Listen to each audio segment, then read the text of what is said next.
Hi guys, well today is the day. I'm finally ready to tell my gastric bypass story. This is very personal. It's going to be raw and emotional. I have my Yeti full of my water just in case. But I think it's very therapeutic and I think it's good. Just that I talk about it and you guys can know where I'm at and how I got to where I am and all that nonsense. But anyway, so get comfy and here we go. Okay, back in 2007, a long time ago, I had had diabetes at that point for quite a few years, and I seen an endocrinologist. I had seen her maybe, I want to say 4 or 5 times. And of course, we always discussed weight and all that stuff. Well, this one time when I went to see her in November, she had told me about the gastric bypass. And she said that I would need to go to Detroit, Michigan to have it done. That they weren't really doing them very much in Canada at all. But if I was interested at all, she would put all the paperwork through. She would make sure that I didn't have to do any of that. And OHIP would cover it. If you're American, OHIP is our Canadian, well, it's our Ontario hospital thing that covers stuff like that. So even though it was in Detroit, they would cover it. So I was nervous, of course, but at this point I was like, you know what, I'm going to try anything. So yes, please give me the information and tell me what I'm supposed to do and what have you. So a short time later, I heard from Detroit. It was Henry Ford Hospital. They were having a one-day, I guess, a seminar, an information session, and it was for the whole day. So Bill and I went, and it was very overwhelming. It was a very long day and a lot of information packed into a short amount of time. But they had people there that had had the surgery. They had people waiting for surgery. It was very interesting, and I did get very excited. Some people were my size, some were bigger, some were smaller. Some only needed like 40 or 50 pounds to lose. So I was surprised they were there, but hey, everybody to their own, right? So anyway, it did get approved. When I finally got approved, I had to go back, I think, one more time to talk to a psychologist and a nutritionist. It was kind of goofy. I only seen the psychologist for maybe 15 minutes, and the only thing I remember out of her whole spiel was I eat too much ketchup. And as you know, if you guys follow what I eat in a day, I still eat too much ketchup. I put ketchup on everything. But anyway, I don't remember much else. Something that you may not know about me, you probably don't know, but I block things out, not on purpose at all, but stressful situations or just stuff like that I seem to block out. So I don't really remember much of what she said. Now the nutritionist, I do remember what she said, like you have to eat within a certain amount of time, you have to chew your food so many times. You can't have fluid a half an hour before or half an hour after you eat. I was also under the impression, sorry, I'm really dry. Sorry about that. And if you hear anything, I have the fan on. I probably should have shut it off. But anyway, so what I do remember is they said, you know, after you have it done, you're not going to want sweets, and you're not going to want this, and you're not going to want that. And if you have sweets, you're going to get so sick, and you're going to be running to the bathroom, and it's going to act like a laxative and what have you. Well, I didn't know if that was true or not, but I assumed it was. So anyway, get to Detroit, and it was awesome. Behind the hospital, there's an apartment complex, and they actually rent out apartments for patients in Henry Ford. So my mom and Bill came with me, so it was wonderful. And then the day of my surgery, wait, sorry, I should back up. Here's the part that's going to be really hard for me to tell you my numbers. But I can do it. When I first went to Detroit to talk about the surgery, I weighed 340 pounds. I was told that I had to lose 40 pounds before my surgery, and I did. I actually went on the cabbage soup diet, and the weight dropped off. It was really good. So the day of my surgery, I was 300 pounds. I had my surgery. When I came out of surgery, my mom and Bill were right there, and I said to my mom, because of course she came to me first, and I said, Mom, don't tell Bill, but I changed my mind. I don't want the surgery. Meanwhile, I just had it. But anyway, we got kind of a chuckle about that later. And the nurses get you up and walking the day of your surgery. Well, I tried, and I almost passed out many times. So they said, okay, Sandy, we're not going to get you up today, but you're going to have to stay an extra day, which was fine. And it turned out, it was so funny, a lady that I knew from where I lived, she was in having the same surgery on the same day. Like, it was really weird. We seen each other and we're like, what? Because we had no idea that each other was going through that. But anyway, so then the next day I was able to come home. The ride home was long. It was about, I lived in London at the time, so it was probably 3 hours. So we had to stop a couple times. They suggested I hold a pillow over my tummy for bumps and stuff like that. But I felt pretty good. Well, then we got home, and Mom stayed with me.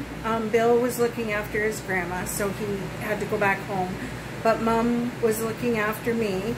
And the next day, my poor mom had a attack of the pancreas. I don't know how, excuse me, I don't know how else to call it. Pancreatitis. You'll see Korak behind me there, upside down. But yeah, so she was rushed to the hospital. I wasn't allowed to drive, so the ambulance let me go with them, thank goodness. Well, then it was a big thing when she was in the hospital. There was no rooms for her. They kept her in a merge. Like, it was just awful. Well, I wasn't taking care of myself because I was panicking that Mom was so sick, and I forgot to take my protein shakes or whatever. Well, then I got really sick, and when one of the nurses came in, I was drenched in sweat, and she came to talk to me, and I basically passed out. So wasn't that just great? But as I say, this was the very next day that I got home. So anyway, Mom was in for a couple of days. I started doing the protein shakes like I was supposed to. Wasn't hungry at all. And things seemed to go pretty well. I did what I was supposed to with the eating and the drinking, and I lived in a 4-story walk-up at the time. I would climb the stairs and walk the halls every day. I felt pretty good. The weight came off pretty fast. I believe I got down to 240. Started to sneak the odd thing in.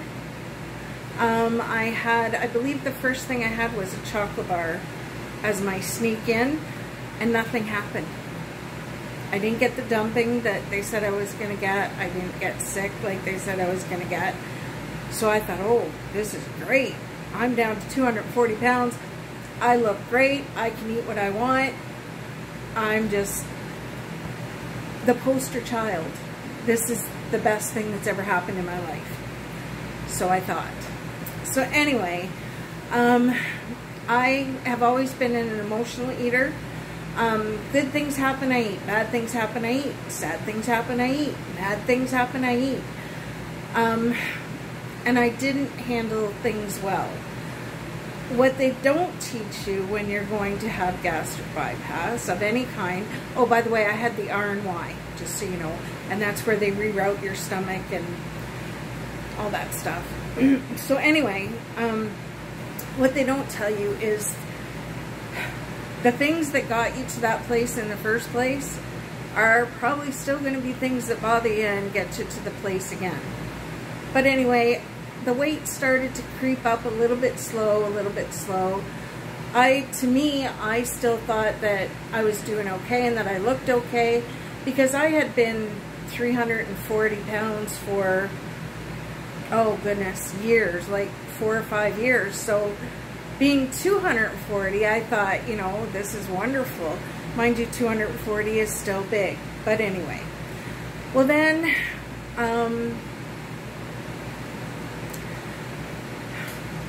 my mom was my very best friend. I love her so much. We had trouble sometimes. She was very controlling, and I worried so much about her. This is hard to talk about. I don't feel I lived myself for myself. I don't feel I lived my life for myself. I lived my life for my mom. Mom came first. If mom didn't like somebody, I didn't like somebody. If mom didn't want me doing something, I wouldn't do something. If mom wanted me to do something, I would do something. I lived my life for my mom. She was my main priority in life.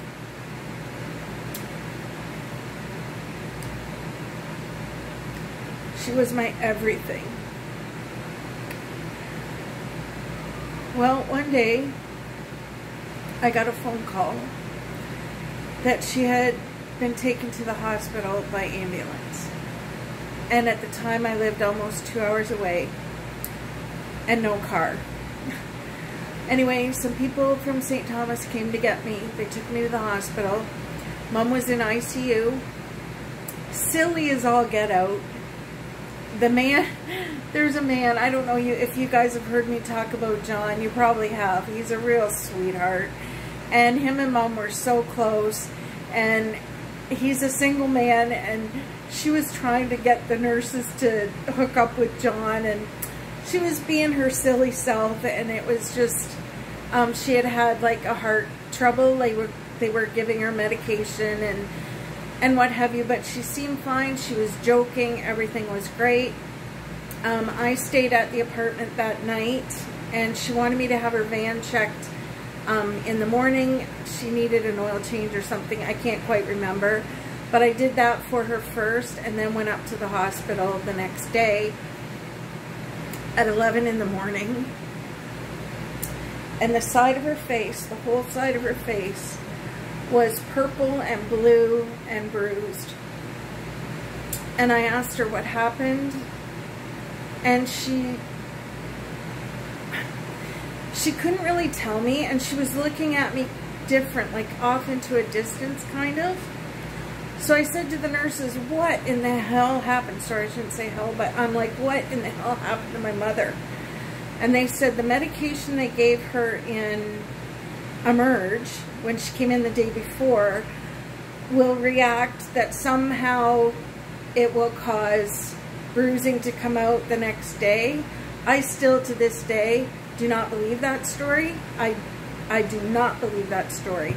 I think she had fallen out of bed, or fallen going to the washroom, or fallen somehow. So anyway, I was talking to her, and she didn't seem very talkative. And I'm very talkative. Well, I'm quiet compared to her. She talked all the time. She was never quiet. So I thought, boy, this is strange. So then I went over closer to the bed, and I was combing her hair, and there was blood on the pillowcase.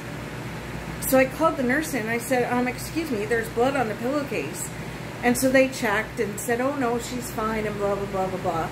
Well, at this point, I don't know whether I was stunned, stupid, or I don't know, but I just took their word that, okay, she was fine. Well, then a lady that she knows, the dietitian at the hospital, she was quite friendly with, actually, and she had heard that Mom was in the hospital. So she went up to see her to see if there was anything that Mom wanted or anything, and Mom and her would talk for hours. Well, when she came to see Mom, Mom didn't talk to her. She asked her if she wanted anything special, and she didn't, but they were going to give her an orange It was like a sherbet, but it was for calories and stuff. And Mom just looked at her and smiled, and she touched her arm. So then when she left, of course, I'm bawling my face off. When she left, I went over and talked to Mom, and I said, do you want the TV on or whatever? And she pointed to it, but didn't say anything. So I went and got the nurse. I said, look, I said, there is something wrong with my mom. This was at 5 o'clock at night. I said, there's something wrong with her. She is not talking to me. And I said, she's not being herself. My mom is a talker. And the nurse goes, oh yeah, she was joking with us yesterday and everything. I said, yes, there's something wrong. So they rushed her down to do a CAT scan or whatever. As I say, that was 5 at night. I called my best friend who lived in the same city, thank God. And she came to be with me.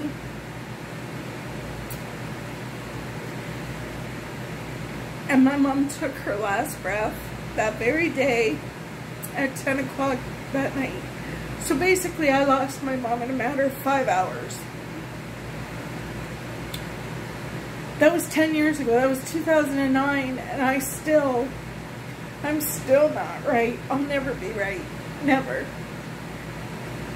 But anyway, I had a brother in Vancouver and a sister in St. Thomas where my mom lived. In fact, she was in the same building as my mom and everything. And anyway, neither one of them helped with anything.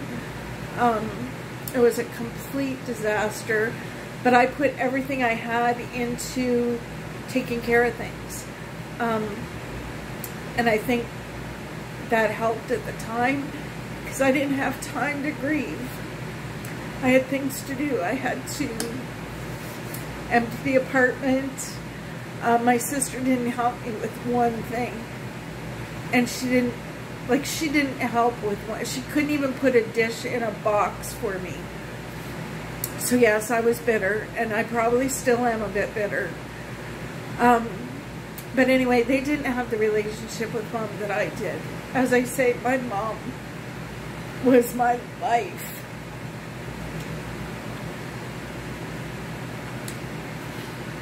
Sorry. So anyway, Sandy turned to food. Oh yes, I did. And for the longest time, I was so sick. I bet you I was sick for, I'd say 2 to 3 years. I would eat, I would throw up. I would eat, I'd throw up. I'd eat what I was allowed. You're allowed everything. But I mean, I would eat healthy, I would throw up. I would eat crap, I would throw up. I was very sick for a long time. So I relied on junk food. I turned to chips, I turned to chocolate, I turned to sweets. I didn't want to feel, I just wanted to eat. So, the weight came back. Fairly slowly, actually. I didn't really notice it coming back. Oh, I'm sure I did, but I didn't give it much thought. I don't know what I was thinking. As I say, I'm still not right from Mom being gone. In all honesty, I didn't know how to live without my mom. Like I didn't know how to live without her. I'm still not sure I'm living properly without her. But anyway, so the weight come back on, and before I knew it, I was up to 359 pounds. I was like, holy crap, Sandy, what the hell? So that's when I started every diet under the sun. I did the cabbage soup again, I did Weight Watchers, I did keto, I did everything. Well, it's very frustrating, and I'd go up maybe 5 pounds, gain 6, go up, or lose 7, gain 10. And it was just back and forth, and I still felt sick all the time. The keto, I was doing well. My friends seen me and said how good I was doing. I was excited. And then all of a sudden I just stopped. I don't know what made me stop. I don't know, but I stopped. So now, with my runny nose, now we're into, I'm beside myself. I'm 54 years old. I have diabetes. I have fibromyalgia. I'm in pain all the time. All the time. I'm using a walker to... Our hallway is really long to get from the hallway to the... or from our door to the elevator. It's really, really long. And then from the elevator to the car is really, really long. So I use a walker. It's embarrassing. It is embarrassing. And a lot of it is due to my weight. So I've decided, you know, I've got to do something. So Tuesday, well, actually, I have a friend. She's been counting calories, as I mentioned in a previous video. She does amazing. She has done so well. And I thought, wait a minute. Have I ever counted calories? And I thought about it, and I thought about it, and I'm like, I have never counted calories. What? That seems like the most logical thing. But I've never done it. And yet I've been on every diet. When I was in grade 4, excuse me, the class picture, I was standing behind in the back row, and there was kids in rows in front of me, and I took up the same amount of space as 2 kids in front of me. That was in grade 4. So I went on a diet. What was it called? Counterweight. I believe it was called Counterweight. And my mom was on it with me. My family, well, my mom and dad were both big people. My mom lost a lot of weight later in life, but she had always been hefty, and my dad was hefty. But anyway, and that was in grade 4, and they did an article on me in the newspaper. I got roses. Like, it was a big thing because I was only in grade 4. So anyway, I don't know why I was telling that story. There was something there. I think maybe just that I've never counted calories. So anyway, Tuesday of this week, I got weighed. I will insert a picture. Please don't bash me. This is really hard, okay? I weigh 326 pounds.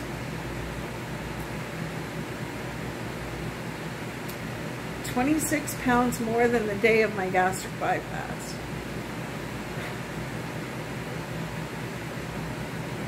Isn't that disgusting? That is absolutely disgusting. I feel like such a failure. The emotions that go along with that number on the scale are so strong.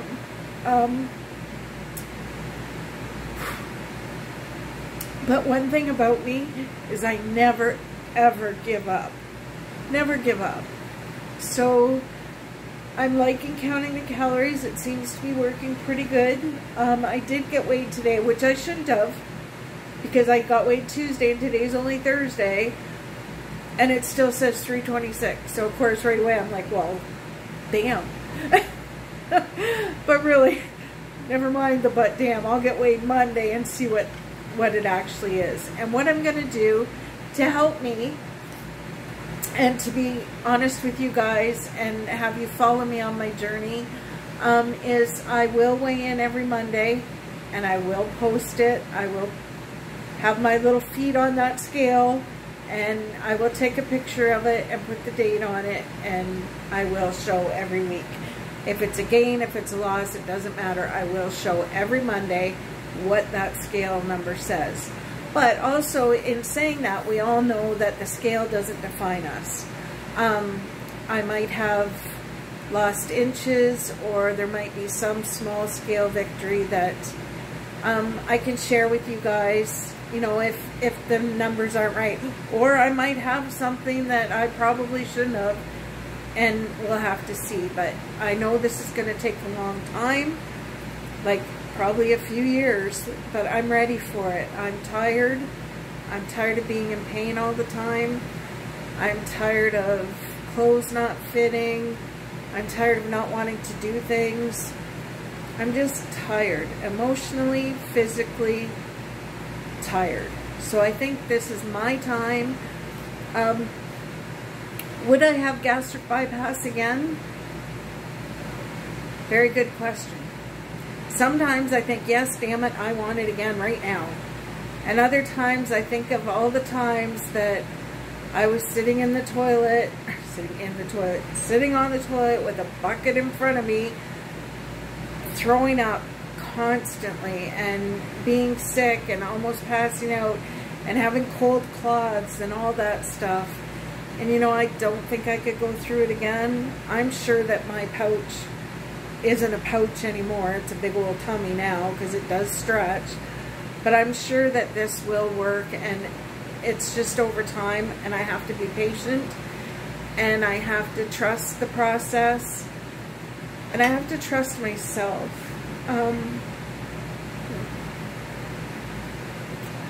That's a big one. You know, it's really hard to, it's hard for me. This is my story. It's really hard for me to love myself. I think there's things in life that I've done wrong. I think I could have been better to Mom. I could have been better to my dad. I lost my dad 8 years before my mom, and that was another case too. He was at a car show one day. He had an antique car. He was at a car show one day, and he was gone the very next day. Heart disease took him. It was my buddy. Anyway, when we lost him, I went to live with my mom for 2 months because she didn't get out of bed, she didn't eat, she didn't bathe. It was rough. I've had a really, there's lots of things in my life that have caused me to be like this that I won't go into because it's not going to change anything. But can you believe I told you the numbers on the scale? This is huge for me. So, just to tell you them again, just so you know where I am in the whole process. Find out about gastric bypass, 340 pounds. Day of gastric bypass, 300 pounds. Total, the lowest weight I was, 240. The highest weight I was after my mom passed away, 359. What I am Monday, no, sorry, it was Tuesday because we had Canada Day Monday. What I was Tuesday, 326. What I am today is 326. So we'll see how I am on Monday. But anyway, that is my gastric bypass story. That is how I got to be the weight that I am. That's just a small glimpse into my life. If you guys want to know anything else or have any video ideas of what you'd like me to talk about, or if you'd like me to go into other things, whatever, just let me know. But please, please, please know, and most of you are just so, you're just darlings, and you inspire me and make me feel good. So please know, this was really hard for me. Can you see him? Not very, wait. Gotta cover his privates there. Upside down dog. He's upside down most of the time. But anyway, so I appreciate you listening, and as I say, giving the numbers is pretty scary. I know a lot of you only know me from here, but a lot of you watching know me personal too, and might be surprised at the number. Although you look at me, you can tell I'm not 200 pounds. Anyway, it's just a number on the scale, and that's why I'm telling you this, because I want to drill that into my head that it's just a number. That there's things much more important in life, and it's a number on the scale, and as long as I'm trying, and as long as I stay under 1,200 calories a day, if it takes me 4 years to lose the weight, then it takes me 4 years to lose the weight. I'm staying under 1,200 calories, although I say that, and today I took too much insulin with my egg sandwich because I didn't eat it all, and I thought I was going to. So too much insulin and not enough food caused me to have a low. So I had 2 pieces of chocolate, and that was to bring my sugar up, and God, it was good. But anyway, I should have probably had juice or something instead, but I opted for something really quick, so I grabbed the 2 pieces of chocolate. So I'm over 26 calories today, so 1,226 today, but still a successful day. So, okay, this has been a half an hour of story time and of my life. Thank you for staying with me. And, yeah, just follow me on this journey, and I will do this. I'm stubborn, and I won't give up. So thanks again for watching, guys. I really appreciate it, and I love each and every one of you. I hope you have a great night.